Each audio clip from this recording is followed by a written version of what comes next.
bem? Como é que vocês estão? Estão bem, com saúde, paz, alegres? Espero que todo mundo esteja bem e feliz, gente. Vamos lá. Apesar da gente estar num clima pandemia, o que está acontecendo no Brasil, verdadeiramente, vamos permanecer felizes, verdadeiramente. Vamos cuidar da nossa saúde, principalmente da nossa saúde mental, né? Eu sou o professor Tiago, sou professor na escola de ensino médio de Amontada e hoje a gente está voltando verdadeiramente ao nosso conteúdo.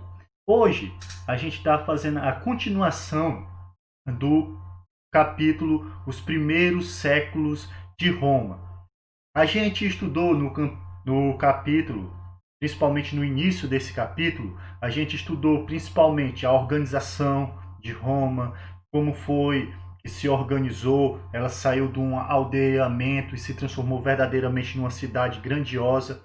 Depois a gente estudou o período monárquico, como era Roma, quando existia um rei verdadeiramente, e a gente também estudou a formação principalmente da República Romana. E hoje a gente vai estudar verdadeiramente dois aspectos importantes da sociedade romana nesses primeiros séculos. Primeiro, o declínio da República, que verdadeiramente a República vai chegar ao fim, e os militares chegam no poder, quando vão ser marcados principalmente aí pelo um dos grandes militares e também um dos grandes homens da história, principalmente Júlio César, que é marcada pelos romanos, né, como o primeiro imperador, e todos os outros imperadores foram chamados também de César, né, uma homenagem verdadeiramente a ele, Júlio César. Então vamos começar, né? A gente viu que no período republicano começou a expansão territorial, transformando Roma numa cidade comercial bastante rica. Com essas conquistas territoriais, Roma ela passa a ter uma característica cosmopolita, né? Como assim, professor, essa característica cosmopolita? Verdadeiramente, Roma, como uma cidade comercial, ela vai vir produtos e também pessoas de diversas regiões. Esses povos também, essa realidade, também vai contribuir principalmente, gente, para modificar principalmente uma realidade social que existia em Roma, principalmente a política romana. Tudo isso que a gente vai observar vai transformar, começar a se transformar em Roma. Essa expansão territorial e também com o comércio, se a gente vai observar, algumas famílias plebeias vão enriquecer, principalmente através das atividades comerciais. Aí vai surgir um novo grupo social, que vai ser a chamada a nobreza. A nobreza, ela vai ter um grande papel e uma grande importância na sociedade romana. Principalmente, ela vai influenciar totalmente a sociedade romana nesse período. Os nobres, né, essa família que vai essas famílias plebeias que vão formar a nobreza, elas vão começar principalmente a ocupar cargos públicos, principalmente no cargo executivo, que em Roma antiga chamava magistratura, que antes quem vivia principalmente da política, a política era apenas, como a gente observou na aula passada, só quem podia participar das políticas, só quem tinha verdadeiramente exclusividade política eram os patrícios. Mas aí, com o passar do tempo, os patrícios vão perder principalmente esse privilégio.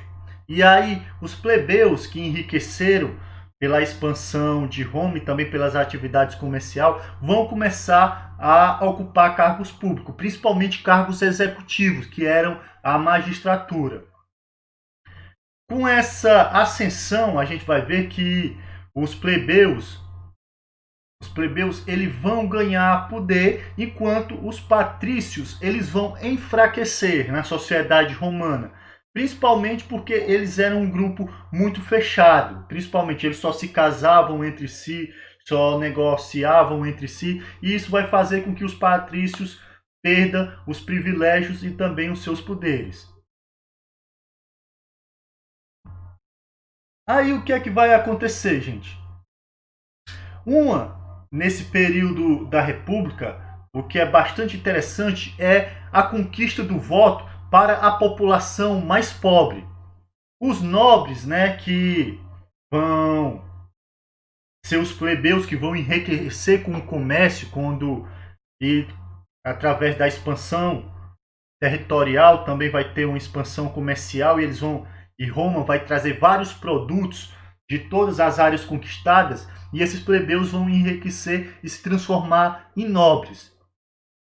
Os nobres, eles, para controlar verdadeiramente a opinião pública, controlar a população, eles começavam a se organizar, principalmente, para quê? Dando esmolas, principalmente organizando festa, espetáculos. Aí é que vão surgir principalmente as lutas de gladiadores, que a gente vai ver, que mais tarde vai ser conhecida como a política de pão e circo, que verdadeiramente a nobreza ela vai passar também a controlar todos os cargos públicos. A nobreza vai controlar o Senado e os cargos executivos da magistratura. Então a nobreza ela vai controlar nesse período, principalmente o legislativo, né, que é o Senado, e o executivo, a magistratura. Essa política de pão e circo, gente, na verdade é uma maneira de manipular as pessoas, principalmente quando a República Romana ela está em crise. Com a crise na República vai aparecer vários problemas sociais. E aí é isso que os nobres que controlam a política vão fazer festa e espetáculo para continuar manipulando as pessoas. Enquanto as pessoas se divertem, elas se esquecem dos problemas que estão acontecendo em Roma. Também durante o período republicano é que vai surgir uma nova classe social também. Além dos nobres, vai surgir os cavaleiros. Os cavaleiros, eles são indivíduos ricos, principalmente que eles se dedicavam principalmente às atividades comerciais e às atividades públicas. Principalmente o que é que eles faziam? Cobravam impostos, coordenavam as grandes obras públicas, eles construíam estradas, exploravam as minas. Os patrícios, além da atividade comercial, né, do comércio, na verdade eles faziam parte da magistratura, que era o poder executivo. E a gente for observar quem é responsável por construir estradas, se a gente for observar, e aí é o poder executivo. E aí esse poder executivo que estava na mão dos cavaleiros, verdadeiramente vão fazer com que ele se torne uma classe também dominante do lado dos nobres. Os nobres, gente, e os cavaleiros, que foram as duas classes sociais que surgiram com o declínio, inclusive dos patrícios, eles vão concentrar nas suas mãos uma enorme quantidade de riqueza, principalmente durante o período da expansão territorial e também por causa do comércio que eles vão fazer com todas as áreas dominadas. Só que, apesar dos nobres e cavaleiros serem muito ricos, a população mais pobre vai sofrer, principalmente os camponeses, que ao voltar das guerras, principalmente, eles não querem mais viver no campo. Se a gente for observar, eles não participam mais da vida rural. E o que é que esses guerreiros, quando saem das guerras, eles vão mudar-se para a cidade. E aí, com isso, com essa mudança, os nobres e cavaleiros cada vez mais ricos, a população rural de Roma está passando pelo êxodo rural, a gente vai observar. Pequenos proprietários de terra estão perdendo suas terras por causa das dívidas com os mais ricos e eles também vão se mudar para a cidade, se a gente for observar. As camadas, principalmente médias e rurais, que viviam principalmente no campo, também vão se mudar para a cidade. E aí, principalmente isso vai fortalecer, principalmente o aumento da desigualdade social. Quando uma classe está verdadeiramente com toda a riqueza e o resto da população não tem, a gente vai observar que vai passar por problemas verdadeiramente sociais. Principalmente, a gente vai observar o aumento da população, das cidades vão ficar grande, e aí vai ter alguns problemas sociais que a gente vai ver aqui. Por exemplo, os antigos lavradores, né, os antigos camponeses, os agricultores, eles vão se juntar principalmente com os trabalhadores urbanos. E aí o que é que vai acontecer? Na cidade, os agricultores no campo ele tinha sua função, junto com alguns trabalhadores urbanos. Mas quando ele sai do campo para ir para a cidade, o que é que vai acontecer? Principalmente, eles vão ficar desempregados. Eles não vão ter emprego. Principalmente porque, nesse período de Roma, todos os trabalhadores, ou eles são escravos, ou eles vão ser estrangeiros. Então, os próprios romanos aqui, os cidadãos, eles vão passar por um desemprego muito grande, que vai aumentar, inclusive, a desigualdade social. Outra coisa bastante interessante nesse período, se a gente for observar, vai existir um fluxo constante de pobres, escravos e imigrantes. O que é que eles vão fazer? Eles vão para Roma, vão para a cidade e aí vai surgir problemas sociais. Por exemplo, falta de moradia, desemprego, saneamento básico, falta de alimentação e principalmente limpeza pública. Isso vai fazer com que Roma se desgaste cada vez mais. E aí a própria república ela vai se passar por uma crise e vai chegar o declínio da república, onde que verdadeiramente ela vai ficar totalmente esgotada. Essa desigualdade social, principalmente entre os ricos e pobres, vão causar inclusive conflitos sociais que vão fazer com que a república seja totalmente abalada. E aí é que vai surgir nesse período de crise, principalmente de conflitos sociais, vai surgir pessoas que vão argumentar que eles podem sair da crise promovendo algumas mudanças sociais. Entre eles que defendiam esse ponto de vista estava o Tibério e Caio Graco, que eram dois irmãos, que eles tinham medidas para que Roma saísse dessa crise. Mas aí a gente vai observar que essas mudanças sociais elas não vão ser aceitas pelas elites. O que é que vai acontecer?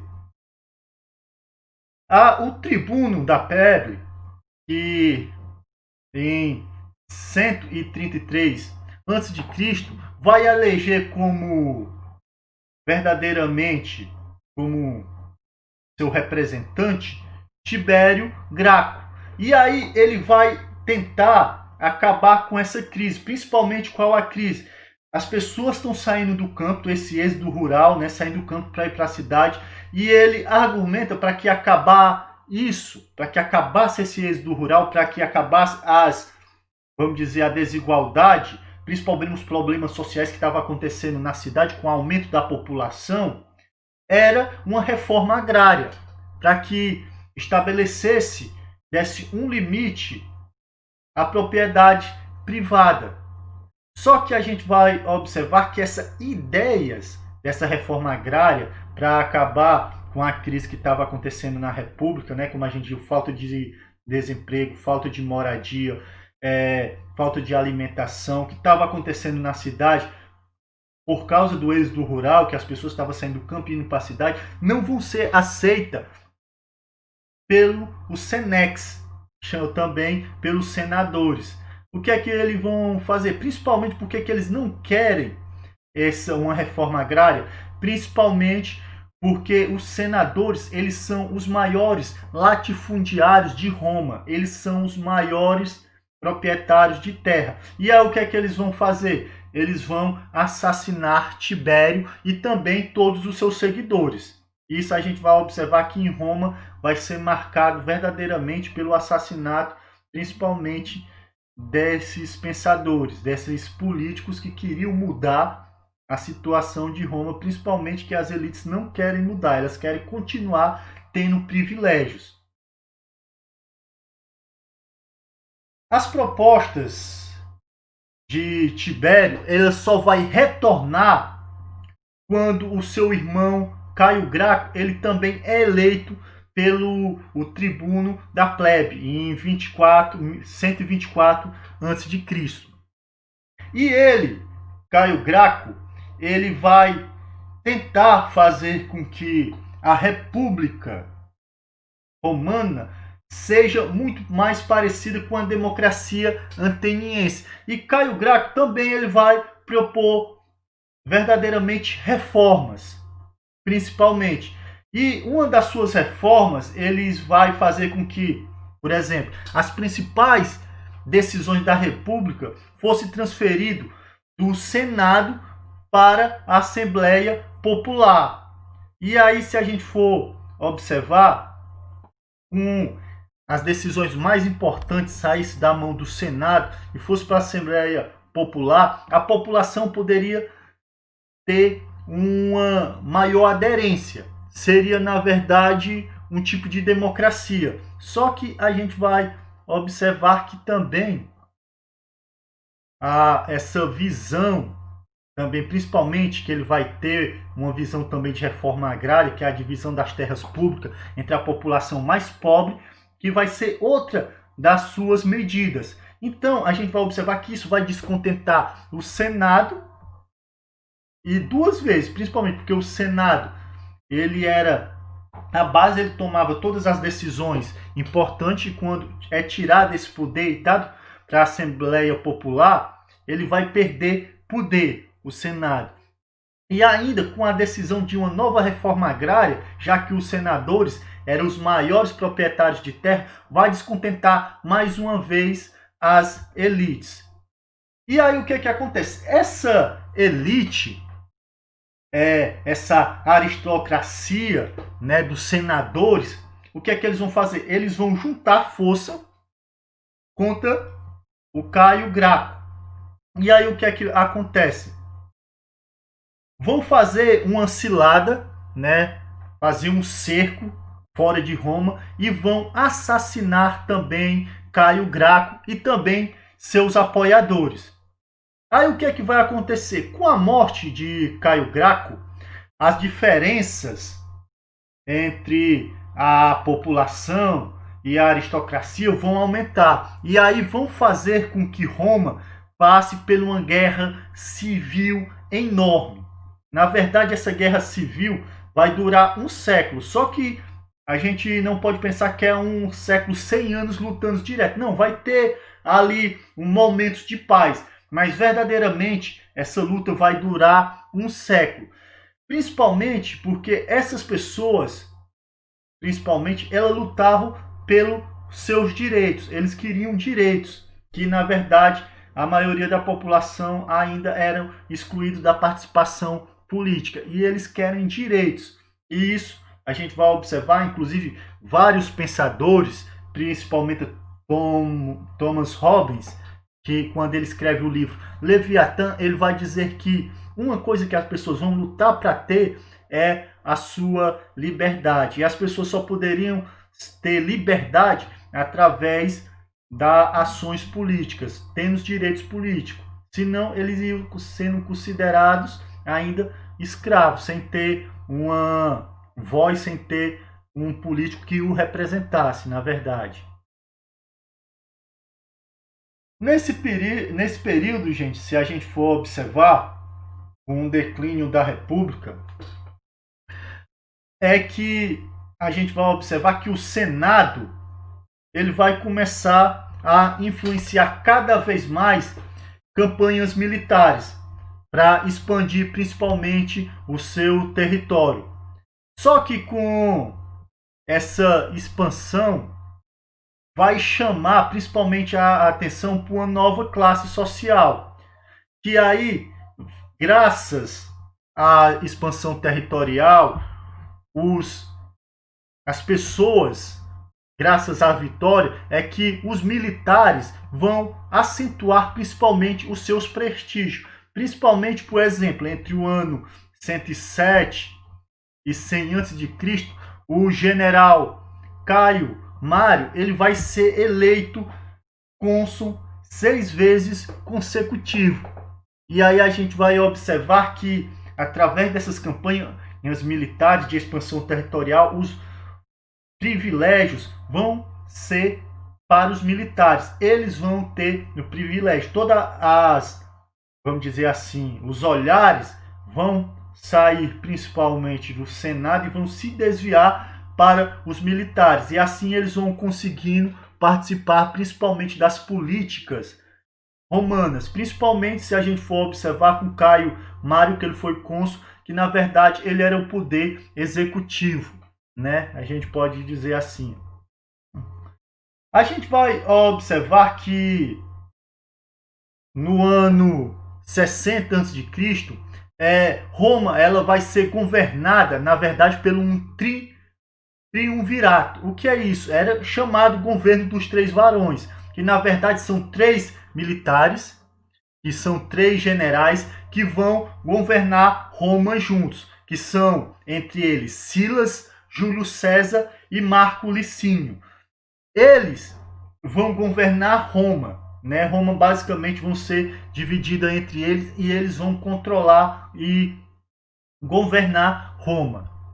Só que o triunvirato ele vai chegar ao fim no ano 46 a.C. Por quê? O que é que vai acontecer? Todo o poder vai ser concentrado na mão de um único general.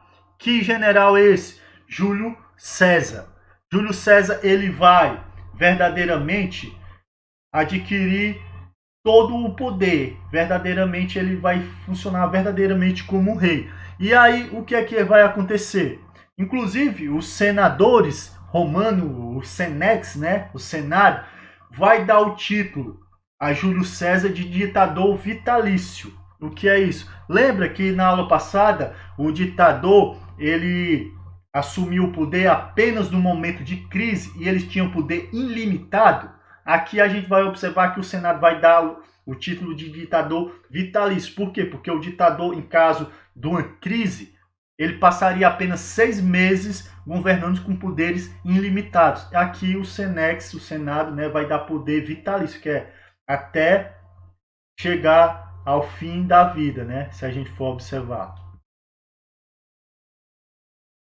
Com isso, gente, o Júlio César ele vai dar origem a uma nova fase política em Roma. Principalmente, Júlio César ele não vai ter verdadeiramente compromisso com nem plebeu, nem senadores, nem cavaleiros, e principalmente com a instituição republicana. Ele não vai ter verdadeiramente assim, vamos dizer, comprometimento. Ele não vai ser do lado de ninguém. Ele não está do lado dos plebeus, nem dos senadores, nem dos cavaleiros, nem da instituição republicana.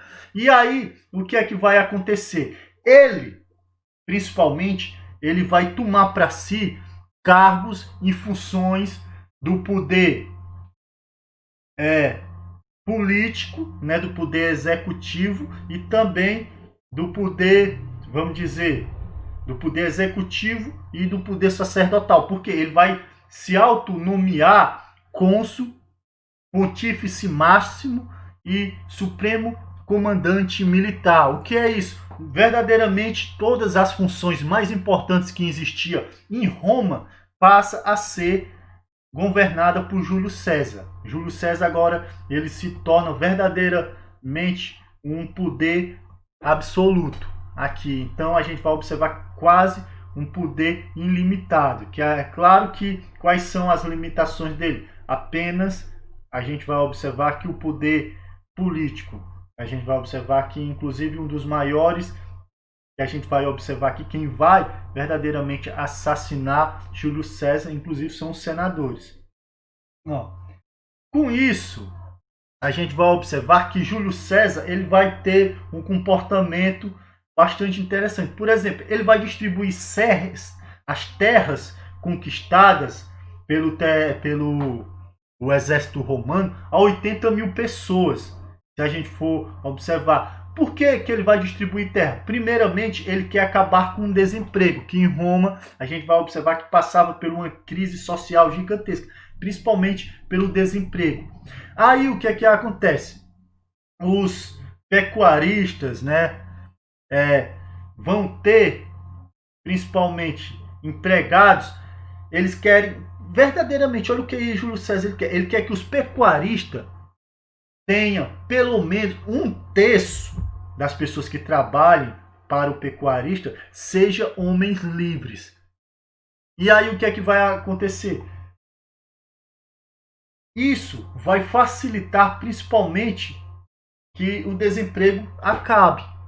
Principalmente outra coisa que ele vai dar é a cidadania romana para toda a população que habite a Península Itálica. Isso verdadeiramente a gente vai chamar inclusive de romanização. Vários outros povos vão conseguir a cidadania romana. Por exemplo, o próprio Paulo de Tarso, né, que a gente conhece as suas cartas na Bíblia, as cartas paulinas, ele é um cidadão romano por direito de nascença. Se a gente for observar, então a gente vai observar que ele vai não apenas aqui nesse momento toda a população da Península Itálica, mas depois ele vai expandir para todo o Império Romano. Só que com essas decisões a gente vai observar que vai desagradar muita gente, vai desagradar verdadeiramente, principalmente o Senado, que inclusive os seus inimigos eles vão dizer que Júlio César ele está tentando se proclamar rei e acabar com a república. E aí o que é que vai acontecer? Os romanos eles vão ter um receio da monarquia dos reis desde a expulsão do Tarquínio II, quando ele foi expulso de Roma. Então eles rejeitavam qualquer tipo de retorno da monarquia. Aí o que é que vai acontecer?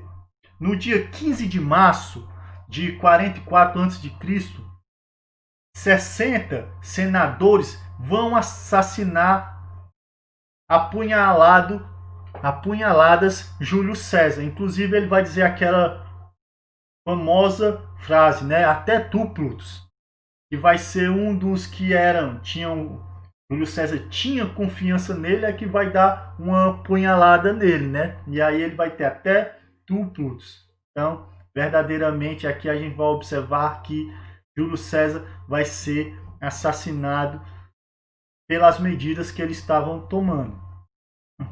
E aí o que é que vai acontecer? Com a morte de Júlio César, vai surgir um novo triunvirato, que aí vai ser feito pelo cônsul Marco Antônio, o general Lépido e o sobrinho de Júlio César, Caio Otávio. Só que no período desse triunvirato vai ter muitas divergências entre esse poder, né, entre o Marco Antônio, o Lépido e o Caio Otávio. Vão ter muita discordância, muita divergência entre eles. E aí o que é que vai acontecer? Conflitos. Muitos conflitos. Vai fazer com que Roma se transforme num palco de uma guerra entre esses três governantes de Roma. E aí o que é que vai acontecer? Com isso, a gente vai observar, só vai terminar essa guerra entre os Marco Antônio, Lépido e Caio Otávio, quando Caio Otávio ele vence esse conflito, vence essa guerra. Aí o que é que vai acontecer? Caio Otávio ele vai se tornar o senhor absoluto de Roma. E aí ele vai verdadeiramente governar o maior império do mundo. Ele vai transformar Roma no maior império já existente no mundo. Aqui, gente, a gente vai observar que o Império Romano, que vai surgir com Caio Otávio, a gente vai estudar no próximo capítulo, tá certo? Então, já eu agradeço vocês por assistir o vídeo até aqui. Quero parabenizar, quero incentivá-los vocês pelo que vocês vêm fazendo. Eu sei que vocês estão se esforçando muito, estão vendo todos os vídeos, fazendo as atividades. Isso é muito bom. Verdadeiramente eu queria estar com vocês, queria estar presente com vocês, estudando com vocês, né? Tirando todas as suas dúvidas. Mas vocês têm as minhas redes sociais, o meu WhatsApp, o meu Facebook, vocês estão aí também na minha página no YouTube, vendo os vídeos. Vocês podem entrar em contato comigo, tirando todas as suas dúvidas. Inclusive, no próprio Google Sala de Aula, que é onde eu estou dando aula para vocês, vocês podem tirar as suas dúvidas, tá certo? Quero agradecer vocês. Também não esqueça, curta a minha página, deixa aí o like, tá certo? Que isso vai incentivar bastante a eu continuar, principalmente fazendo novos conteúdos. Valeu, gente. Até mais. Tchau.